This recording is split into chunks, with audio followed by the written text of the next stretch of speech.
கிறிஸ்துவுக்குள் அன்பானவர்களே, ஆண்டவரும் இரட்சகருமாகிய இயேசுவின் நாமத்தில் உங்களை அன்போடு வாழ்த்துகிறேன். இந்த சிலுவையின் ஆசீர்வாதங்களை குறித்து தியானித்து வருகிற வரிசையில் இன்றைக்கு 19வது நாளாக யோவான் 14ஆம் அதிகாரத்திலிருந்து 27வது வசனத்தின் அடிப்படையிலே சில வார்த்தைகளை நாம் தியானிக்க இருக்கிறோம். நேற்று தினம் தியானித்த காரியத்தின் தொடர்ச்சியாக நாம் இந்த வார்த்தைகளை தியானிக்க போகிறோம். சமாதானத்தை உங்களுக்கு வைத்து போகிறேன், என்னுடைய சமாதானத்தையே உங்களுக்கு கொடுக்கிறேன். உலகம் கொடுக்கிற பிரகாரம் அல்ல நான் உங்களுக்கு கொடுக்கிறதில்லை. உங்கள் இருதயம் கலங்காமலும் பயப்படாமலும் இருப்பதாக.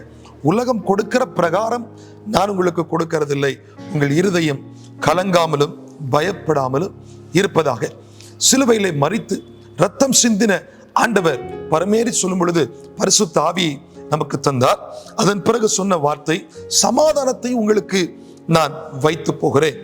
பிரியமானவர்களே, அவர் போகும் பொழுது மிகப்பெரிய ஒரு சமாதானத்தை இயேசு நமக்கு விட்டு சென்றிருக்கிறார். இந்த சமாதானம் ஒரு மனிதனுக்குள்ளே கட்டாயம் தேவை. எப்பொழுது சமாதானம் கலைந்து போகிறது, குலைந்து போகிறது என்று பார்த்தால் 2 காரியத்தின் மூலமாய் ஒரு மனிதன் சமாதானத்தை இழந்து போகிறார். ஒன்று, அவன் செய்கிற பாவத்து நிமித்தமாய் அவன் சமாதானத்தை இழந்து போகிறான். இன்னொன்று, சத்துருவால் அவன் சோதிக்கப்படுகிற போது. அவன் பாவம் செய்யாதவனாய் நீதிமானாய் இருக்கலாம், ஆனால் சத்துரு அவனை சோதிக்க வரும் பொழுது சமாதானம் சில நேரங்களிலே அவனை விட்டு எடுப்படுகிறது. எதுவாக இருந்தாலும் இயேசுவே என்று கூப்பிடும் பொழுது அந்த இயேசு நமக்கு சமாதானத்தை தருவார். இந்த உலகத்தில் ஒரு மனிதன் பாவம் செய்து அந்த பாவத்தின் விளைவாய் வருகிற தீமைகளை அனுபவித்து அவன் மனதுக்குள் இருக்கிற சமாதானம் கெட்டு அவன் நிம்மதி அற்று அலைகிற போது யார் என்ன சொன்னாலும், யார் எவ்வளவு தேற்றினாலும் அவனுக்குள் ஒரு மெய்யான சமாதானம் வராது.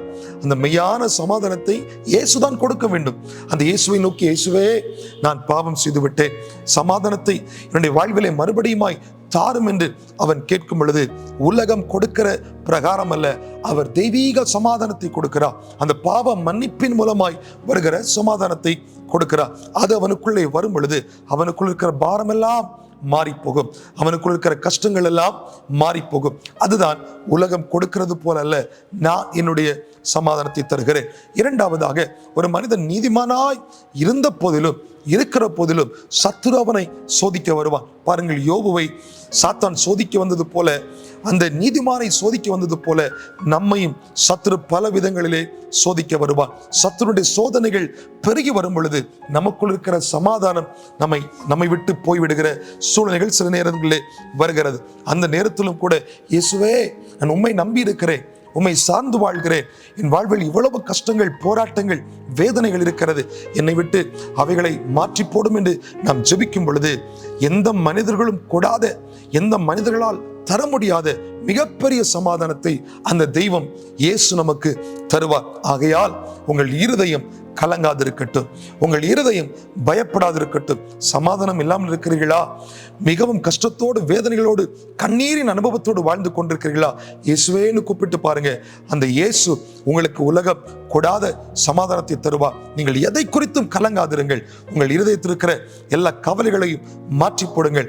பயப்படாதிருங்கள். உங்களுக்கு மெய்யான சமாதானத்தையும் சந்தோஷத்தையும் தருகிற இயேசு உங்களோடு இருக்கிறார். அந்த இயேசு உங்களை வழிநடத்துவார். உங்கள் உள்ளம் சந்தோஷத்தால் நிரம்பும்.